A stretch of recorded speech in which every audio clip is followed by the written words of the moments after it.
এই নগরকরা নগরকরা, কে আছে নামেন নগরকরা। কন্ডাক্টরের হাঁক ডাকে ঘুমটা ভেঙে গেল। লাফিয়ে উঠে দাঁড়িয়ে বললাম, আমি নিমতলা নামবো। কি নিমতলা নামবেন? তো ভোজ ভোজ করে ঘুমোচ্ছিলেন কেন? আমি নিমতলা আসার আগে হাঁক ছাড়লাম, তখন উঠে পড়েননি কেন? নিমতলা তো আগেই ছাড়িয়ে এলাম।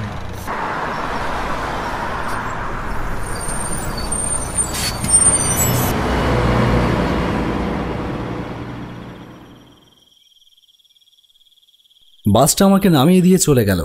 গত দুরাত ভালো করে ঘুম হয়নি, তাই বাসের ভেতরে হঠাৎ ঘুমটা মাথাচাড়া দিয়ে উঠল। তাতেই এই দুর্ভোগ। হঠাৎ ত্রিভুবন কাঁপিয়ে আশেপাশেই কোথাও যেন একটা বাজ পড়ল, আর তাতেই বুঝলাম সারা আকাশ কালো হয়ে আছে মেঘে। যখন তখন বৃষ্টি শুরু হয়ে যেতে পারে।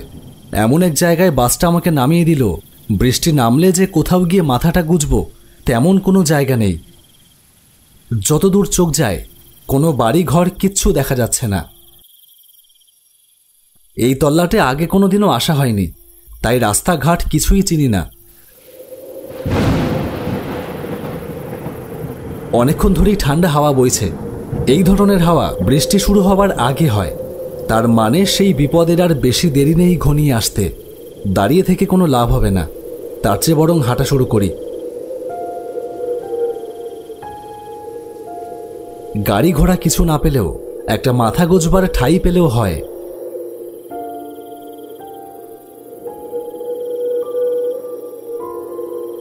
অনেকটা পথ হেঁটে এলাম, কিন্তু রাস্তার ধারে কোনো যাত্রী প্রতীক্ষালয় দোকানপাট কিছুই দেখতে পেলাম না। আকাশ কাঁপিয়ে আবারও কোথায় যেন একটা বাজ পড়ল। সেই ক্ষণিক আলোতেই দেখতে পেলাম সামনে একটা ঝাঁটালো গাছের নিচে একটা টোটো দাঁড়িয়ে আছে। যাক, তবু রক্ষে। এখন টোটোওয়ালা নিমতলা যেতে চাইবে কিনা কে জানে। এই দুর্যোগে সবারই বাড়ি ফেরবার তাড়া থাকে, তবু দেখি বলে। টোটোটার কাছে গিয়ে দেখলাম সেটাই কোনো চালক নেই। আশ্চর্য ব্যাপার, এইরকম একটা জনহীন জায়গায় টোটোটাকে দাঁড় করিয়ে টোটোওয়ালা গেল কোথায়? কোথায় যাবেন? আচমকা কথাটা শুনে চমকে উঠলাম। পেছন ঘুরতেই দেখলাম একজন মাঝবয়সী লোক পেছনে এসে দাঁড়িয়েছে। কোথায় ছিলেন আপনি? এই তো পাশেই ছিলাম। আপনি কোথায় যাবেন? আমি নিমতলা যাব। নিমতলা যাবেন আপনি? যাব, উঠে আসেন। লোকটাকে একবার বলতেই যে রাজি হয়ে যাবে সেটা ভাবতেই পারিনি। আমি উঠে বসতেই টোটোটা চলতে শুরু করলো। কিছুক্ষণের মধ্যেই শুরু হলো বৃষ্টি। বাবু, নিমতলা এখনো অনেকটা রাস্তা। টোটো চালালে এই বৃষ্টির মধ্যে ভিজে যাবেন। এক কাজ করি, আমার বাড়ি এসেই গেছি প্রায়। বৃষ্টিটা কমা পর্যন্ত আপনি না হয় একটু আমার বাড়িতেই অপেক্ষা করে যান। ভেবে দেখলাম প্রস্তাবটা নেহাত খারাপ না। বৃষ্টির ছাটে ভিজতে শুরু করেছি। বললাম, তোমার বাড়ি আর কত দূর? এই তো বাবু, এই এসেই গেছি প্রায়। আচ্ছা ঠিক আছে, চলো তাহলে তোমার বাড়িতে গিয়ে একটু দাঁড়াই।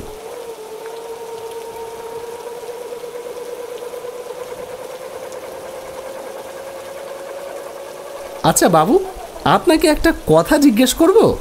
হ্যাঁ বলো। বাবু, আপনি বিয়ে করেছেন? লোকটার এমন প্রশ্নে আমি হতবাক হয়ে গেলাম। এ কী ধরনের বিদঘুটে প্রশ্ন! বললাম, না করিনি। হঠাৎ এমন প্রশ্ন কেন? না বাবু, এমনিই জিজ্ঞেস করলাম। নেন বাবু, আমার বাড়ি এসে গেছে। আপনি একটু বসেন, আমি এক্ষুনি আসছি। বলেই লোকটা বৃষ্টির ভেতর ভিজতে ভিজতে বাড়ির ভেতরে চলে গেল। কিছুক্ষণ পরে আবার ফিরে এলো একটা ছাতা মাথায় দিয়ে।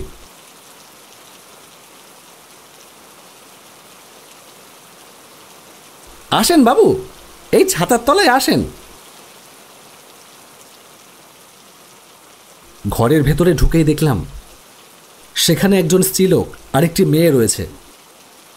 অগোছালো ঘর, একটা মোমবাতি জ্বলছে ঘরের মেঝেতে একটা টুলের ওপরে। তার আলোয় একটা আধো আলো পরিবেশ ঘরের ভেতর। আপনি আমার সাথে আসেন বাবু, পাশের ঘরে বসবেন। না না, আমি এখানেই দাঁড়িয়ে আছি। এমা, তা বললে হয় নাকি? এখানে দাঁড়িয়ে থাকবেন কেন? আর তাছাড়া এখানে এখন আমাদের একটু কাজ আছে। আপনি আমার সাথে আসুন। লোকটার সাথে পাশের ঘরে চলে এলাম।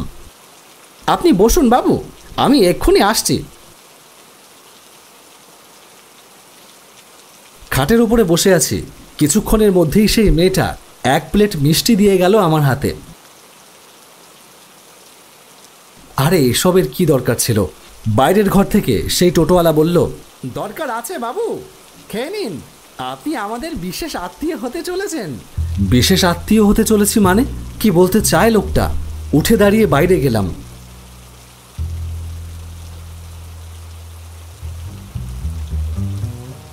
গিয়েই দেখলাম সে এক অবাক করা কাণ্ড।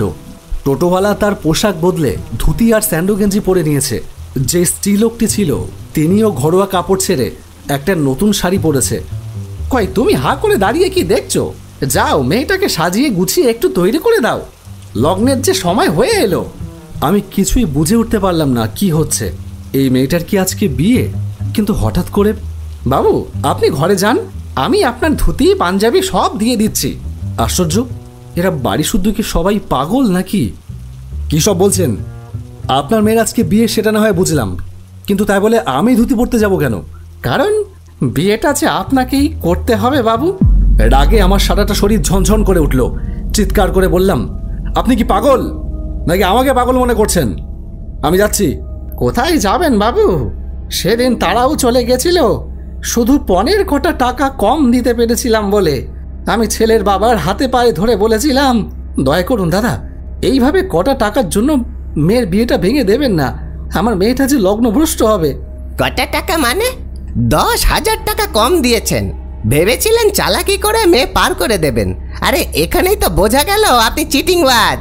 একটা চিটিংবাজ পরিবারের সাথে তো আমি সম্বন্ধ করতে পারবো না। কিরে, তুই এখনো হা করে বসে আছিস কেন? ওট ওট, এ বিয়ে হবে না। তারা চলে গেল, আমার মেয়েটা লগ্নভ্রষ্ট হলো। তারপর রাতের বেলা একা একা ঘরে বিষ খেয়ে আত্মহত্যা করতে গেল। মেয়েটাকে বাঁচানোর জন্য আমি মরিয়া হয়ে তাকে সেই রাতের বেলা টোটোয় করে হাসপাতালের দিকে নিয়ে ছুটলাম। সেদিনও ছিল এমনই এক ঝড় বৃষ্টির রাত। কপাল খারাপ থাকলে যা হয়, উল্টো দিক থেকে একটা লরি এসে সোজা মেরে দিল আমার টোটোয়। ব্যাস, আমি, আমার স্ত্রী শর্মিলা আর আমার একমাত্র মেয়ে, 3 জনেই সেই জায়গাতেই মারা গেলাম। কি সব যাতা বলছেন? বিশ্বাস হচ্ছে না? তাহলে দেখো। চোখের সামনে দেখলাম 3 জনের ক্ষত বিক্ষত বিভৎস চেহারা। টোটোওয়ালার মাথার ভেতর দিয়ে একটা রড ঢুকে ওপাশ দিয়ে বেরিয়ে গেছে। মেয়েটা বিয়ের সাজে সেজে এসেছে ততক্ষণে, কিন্তু সে যে আর রক্ত মাংসের মানুষ নয় তা বুঝতে বাকি থাকে না। চলেন বাবু, আমার মেয়েটাকে বিয়ে করেন, তাহলেই ও মুক্তি পাবে। আমাদের একমাত্র আদরের মেয়ে বাবু, ওর বিয়ে দিতে না পারলে আমরাও যে মুক্তি পাচ্ছি না। চলুন, লগ্নের সময় যে হয়ে গেল। বুঝলাম আমার এক্ষুনি এখান থেকে পালানো দরকার, না হলে প্রেতাত্মাকে বিয়ে করবার পরিণাম যে কি হতে পারে তা আমার জানা নেই। কোনো দিকে না তাকিয়ে সামনে খোলা দরজার দিকে পরিমরি করে দৌড়লাম। এক দৌড়ে বেরিয়ে এলাম ঘরের বাইরে। কপাল ভালো ছিল বোধ হয়, তাই দাঁড়ানো মাত্রই দেখলাম একটা বাস এই দিকেই আসছে। হন্তর্দন্ত হয়ে তাতে উঠে পড়লাম। শরীর তখনও ভয়ে কাঁপছে। নিমতলা আজকে আর যাওয়া হলো না।